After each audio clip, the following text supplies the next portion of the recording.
دوستوں، ان دنوں نئی ماڈلز کی آنے کی وجہ سے پاکستانی ڈراموں اور فلموں کو نئے چہرے خوشگوار ہوا کے جھونکے کی طرح میسر ہونا تو شروع ہو گئے ہیں، مگر سوال یہ ہے کہ نو آموز اداکاراؤں سے ٹی وی پروڈیوسرز اور فلمی ڈائریکٹرز ان کی صلاحیتوں کے مطابق کام کیوں نہیں لے رہے؟ اس سوال سے قطع نظر مثبت پہلو یہ ہے کہ اب اچھے گھروں کی پڑھی لکھی لڑکیاں گلیمر کی دنیا میں بلا خوف آنا شروع ہو گئی ہیں۔ کراچی سے تعلق رکھنے والی ماڈل، ایکٹر اور میزبان ایلف خان کو شوبز کی پرخار راہوں پر چلتے ہوئے ابھی بہت زیادہ عرصہ نہیں گزرا، مگر ایلف نے اپنی آمد سے سب کو آگاہ کر دیا ہے۔ وہ پرنٹ شوٹس کی فیلڈ میں زیادہ تیزی کے ساتھ محنت کر رہی ہیں اور کراچی یا لاہور سے شائع ہونے والے اکثر فیشن میگزین ان کی رنگا رنگ تصاویر، دلکش ملبوسات اور نت نئے فیشن برانڈز کے ساتھ سجے نظر آتے ہیں۔ وہ ماڈلنگ کے علاوہ کبھی کبھی فیشن شوز میں ریمپ پر کیٹ واک بھی کرتی نظر آتی ہیں۔ 3 بھائیوں کی اکلوتی بہن ہونے کی وجہ سے وہ سب کی لاڈلی ہیں۔ فیشن ڈیزائننگ اور میک اپ کے شعبوں میں باقاعدہ ڈپلومہ حاصل کر چکی ہیں۔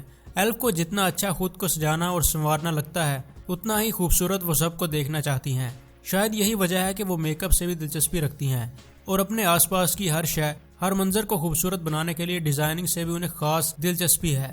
مختلف ہوٹلوں میں ہونے والے سیمینارز اور ریفریشر کورسز میں شرکت کر کے وہ نہ صرف اپنے میک اپ کے شوق کو پروان چڑھاتی ہیں، بلکہ ان کی خواہش ہے کہ ماڈلنگ اور میک اپ کے فن سے دوسری لڑکیوں کو بھی متعارف کروانے کے لیے ایک ایسی اکیڈمی ضرور ہونا چاہیے جہاں پروفیشنلز تیار کیے جا سکیں، پڑھی لکھی اور سنجیدہ فکر لڑکیاں اس شعبے میں آئیں۔ ایلف کا خیال ہے کہ معاشرے میں شوبز خصوصاً اور ماڈلنگ عموماً اب ایک معتبر کام نہیں سمجھا جاتا ہے۔ یہاں کام کرنے والی لڑکیوں کو ایک مخصوص نظر سے دیکھنے والے اب بھی موجود ہیں۔ ایلف کہتی ہیں کہ آہستہ آہستہ ایسی سوچ میں مثبت تبدیلیاں آ رہی ہیں، مگر ماڈلنگ اور اداکاری سے وابستہ کچھ نان پروفیشنل لوگوں کے باعث اس شعبے کی وہ عزت اب تک قائم نہیں ہو سکی ہے جس کی ضرورت تھی۔ ایلف نے بتایا کہ جب انہوں نے چند سال پہلے ماڈلنگ کا فیصلہ کیا تو ان کی فیملی اور دوستوں کی طرف سے بھی سخت مخالفت ہوئی، مگر انہوں نے سب کو یہی سمجھایا کہ کوئی شعبہ اچھا یا برا نہیں ہوتا، بلکہ اس میں کام کرنے والے لوگ اچھے یا برے ہوتے ہیں۔ پھر یہی ہوا، انہیں کام کرتے ہوئے یہاں ہر قسم کے لوگوں سے واسطہ پڑا۔ ایلف کا کہنا ہے کہ اگر آپ خود اپنے لیے سیدھا چلنے والا راستہ منتخب کریں تو سفر کے اگلے موڑ آپ کے لیے خود بخود آسان ہو جاتے ہیں۔ وہ کہتی ہیں کہ ماڈلنگ اب صرف شوقیہ فنکاروں کا کام نہیں رہا، بلکہ یہ ایک پوری انڈسٹری بنتی جا رہی ہے جہاں ملٹی نیشنل کمپنیز کے مفادات بھی ہیں، اور بھاری سرمایہ کاری کی وجہ سے پہلے کی نسبت اب صرف وہی ماڈلز قدم جمانے میں کامیاب ہو سکتی ہیں جن کے اندر صلاحیت موجود ہو۔ ایلف کے خیال میں اب فیورٹزم اور لابنگ وغیرہ جیسے الفاظ صرف محاوروں میں رہ گئے ہیں۔ بڑے لیول پر صرف وہی ماڈلز ٹھہر سکتی ہیں جو انٹرنیشنل معیارات کے مطابق خود کو ڈھال لیتی ہیں۔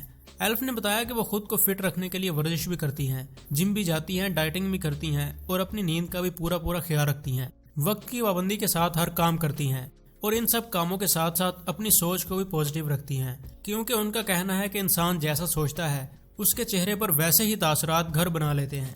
ہر وقت ہنستے مسکراتے رہنا ایلف کی عادت ہے۔ وہ دوسروں کے لیے اچھا سوچتی ہیں اور کسی کے کام میں ٹانگ نہیں اڑاتی۔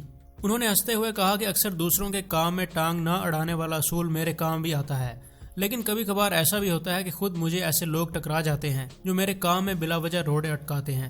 ایسے میں اگر میرے صبر کا پیمانہ لبریز ہو جائے تو میں سارے اصول اور ضابطے ایک طرف رکھ کر سامنے والے کے مزاج بھی درست کر دیتی ہوں۔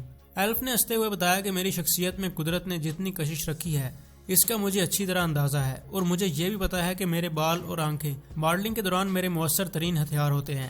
انہوں نے کہا کہ ایک مرتبہ فیس بک پر میری تصاویر دیکھ کر کسی مداح نے کمنٹ دیے کہ زلفوں کے پہرے میں نظروں کے تیر، تو میں دل ہی دل میں ہنس کر خاموش ہو گئی۔